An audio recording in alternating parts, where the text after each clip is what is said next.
Hello friends. तो आज हम देखेंगे एक्सरसाइज 9.1 का जो हमारा फर्स्ट क्वेश्चन हो गया था। इसके बाद में हम देखेंगे यहाँ पे सेकंड क्वेश्चन। सेकंड क्वेश्चन क्या है?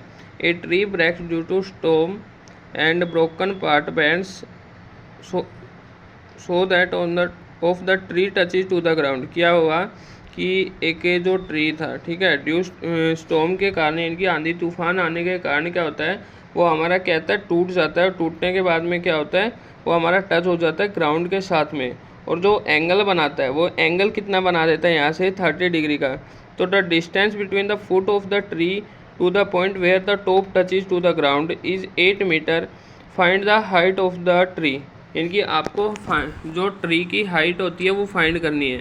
तो यहाँ से आपको देखो दिखाई दे रहा होगा कि हमारा ये ट्री था, यहाँ से हमारा ट्री क्या था, ब्रेक हो गया। अब यहाँ से जब ट्री ब्रेक होगा तो सिंपल सी चीज़ है, यहाँ पे आकर के टच करेगा, तो ये हमारी क्या होगी, ग्राउंड होगी। उसके बाद में बोला हुआ था कि the distance is between the foot of the tree to the point where the top touches to the ground, यानी कि यहाँ से और इस पॉइंट तक की जो आपकी डिस्टेंस दी हुई है वो कितनी दी हुई है, 8 मीटर आपको गिवन दी हुई है, ठीक है। उसके बाद में बताया कि जो एंगल आपका जो टॉप टच करेगा अर्थ के साथ में, वो आपका एंगल बनाएगा 30 डिग्री का। जब 30 डिग्री का एंगल बनाएगा तो उसमें आपको पूछना चाह रहा है कि कंप्लीट हाइट आपकी जो ट्री की होगी वो कितनी होगी। तो अब यहाँ पे आपको दिखाई दे रहा होगा कि आपको क्या है, बेस आपको गिवन है, निकालना क्या है, ये हाइट निकालनी है। तो हम क्या करेंगे कि अब यहाँ पे ट्राइंगल ले लेंगे A B C. In triangle A B C के अंदर आपको दिखाई दे रहा होगा। अब ए बी सी को देखो, हम यहाँ पे एक बार डायग्राम दोबारा बना करके ड्रॉ कर लेते हैं, ठीक है। ये हमारा डायग्राम था, देखो ये ए हो गया, ये बी हो गया, ये सी हो गया, ये ए डैश हो गया। तो हमने ये ट्राइंगल लिया, ए डैश बी सी ले लिया, ठीक है। ए डैश बी सी हमने अगर ये लिया तो आपका जो एंगल बन रहा है यहाँ पे 30 डिग्री। आपको गिवन क्या है, गिवन आपको ये है 8 मीटर गिवन है।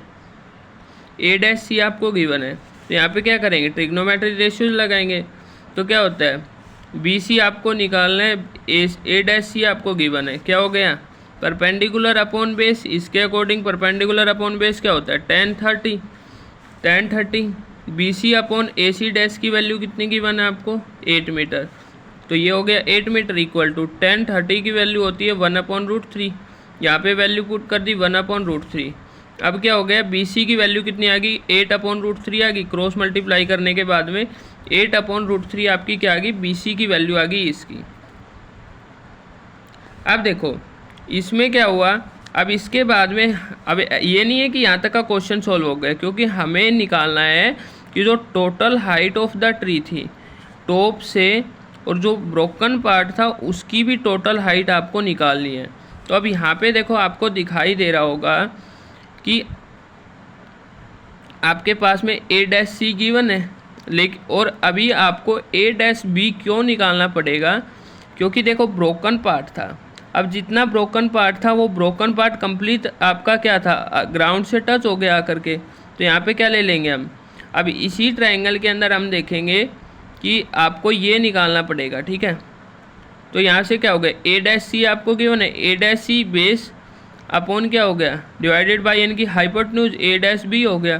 तो ए डैश बी क्या होता है, कोस 30 हो जाएगा, यानी कि base upon hypotenuse equal to A dash C की वैल्यू आपको गिवन कितनी है, 8 metre divide upon A dash B हो गया। अब A dash B equal to कितना हो गया, कोस 30 की वैल्यू होती है √3/2।